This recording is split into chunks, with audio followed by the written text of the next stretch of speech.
Bonjour, je suis ravi de vous accueillir dans l'émission Bref de Poésie. Aujourd'hui, je vous présenterai le recueil de Flora d'Iraison, intitulé Fragments d'ardoise, publié aux éditions Pierre Turcotte dans la collection Magma Poésie, avec une très belle illustration, comme vous pouvez le voir, de Peur Bleu.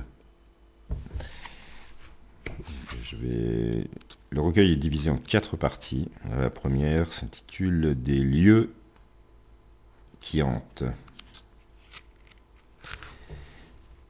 Tu revisites, en rêve, les lieux qui t'habitent. Tu entends les échos d'une mémoire grinçante. Tu touches les murs des souvenirs. Il y a quelqu'un dans la pièce d'à côté. Tu n'es pas toute seule à revenir gratter ces morceaux d'émotions révolues.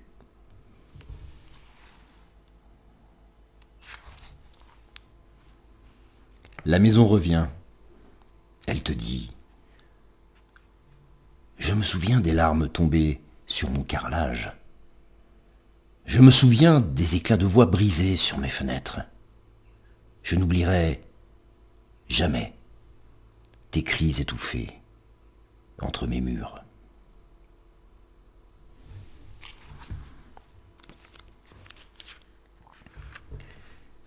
Finalement, tu réussis à faire un pas en avant. Tu franchis le seuil, la tête haute, le cou tendu, les yeux grands ouverts. Tu observes les morceaux d'ardoise fondre sous la pluie.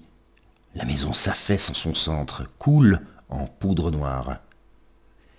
Tu oublies les détails laissés derrière toi, ces lambeaux d'autrefois.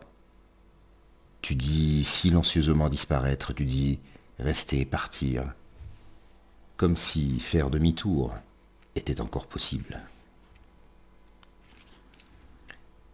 Seconde partie intitulée Morsure.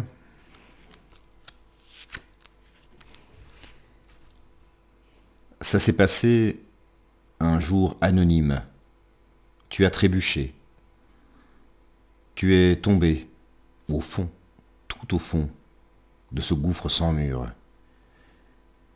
Tu n'as pas appelé, devinant dans l'instant qu'il te faudrait détruire cet abîme par le bas, grignoter les nuits blanches, avaler les cauchemars, déposer sur ton visage les artifices d'un sourire.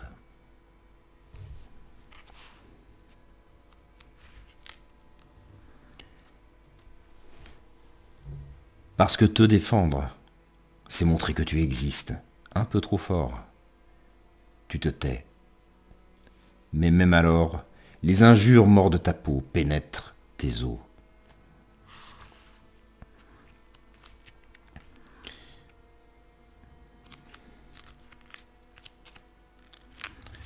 Troisième partie, intitulée Fragments d'ardoise. Tu ne vois plus la beauté simple du quotidien. Quoi de plus normal, l'amour que tu offrais a toujours été piétiné. Tu t'es senti esclave des autres. Ton corps est tiré de tous côtés. Je suis en colère contre tous ces moins que rien qui t'ont abîmé. Je voudrais t'offrir le monde et ses merveilles, mais je n'ai que ces poèmes à te dédier.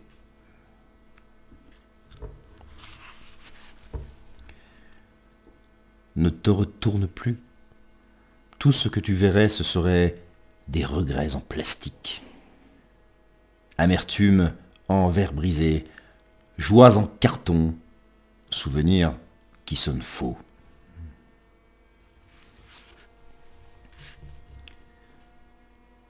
J'étais persuadé d'avoir du temps, toi. Tu n'en avais déjà plus. Avant de partir, tu m'as dit « Sois heureuse, ma petite. » Je te l'ai promis, tenant ta main, sentant tout le poids de ces 4 mots s'abattre sur mes épaules.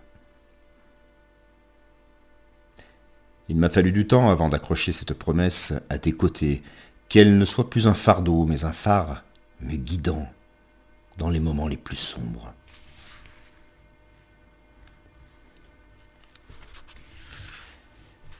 J'ai dans le sang des fragments d'ardoise, petits morceaux noirs, éclats de deuil, de désespoir, d'attentes interminables.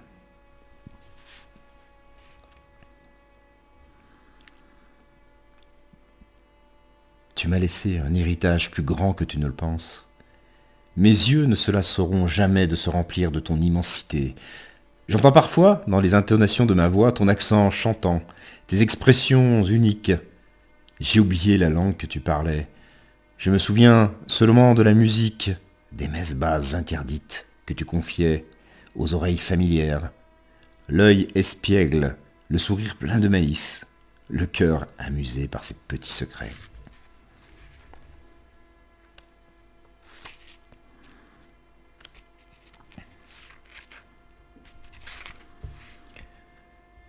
Je tire sur deux bouts d'histoire qu'une génération sépare.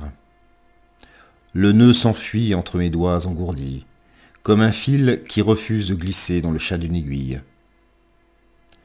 Je résiste, persiste à utiliser ma langue et ma salive pour renouer avec ce qui n'aurait pas dû disparaître.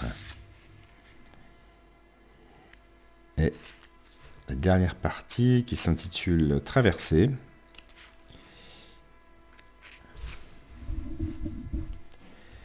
Il y a des jours où être dans ce très loin me déracine. D'autres fois, mes branches se tournent vers le pays où j'ai grandi. Je deviens sourde et aveugle à tout ce qui m'entoure.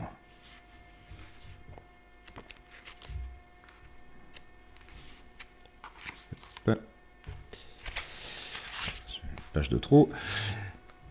J'ai appris à invoquer, où que je sois, la sensation des grains de sable glissant entre mes doigts, la froideur des vagues gourmandes sur mes jambes, mon ventre, mes os. Je plonge la tête sous l'eau, la mer m'enveloppe.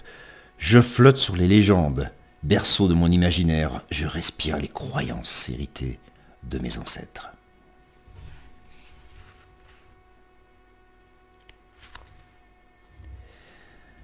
Je m'attendais aux ruptures, je me pensais prête. Mais la sensation du fil qui se brise était plus brute que je ne l'aurais imaginé. Je l'ai senti se tordre lentement, se défaire tout aussi lentement, avant de lâcher. D'un coup sec. Je sens encore dans mon ventre les traces de l'espoir plantées dans mon ego, des éclats d'impuissance.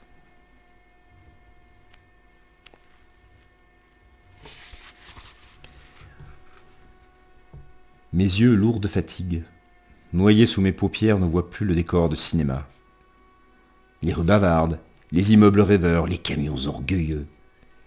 Tout ça devient banal. Le voyage s'estompe, perd syllabes, consonnes, voyelles. L'excitation de la nouveauté se change en habitude.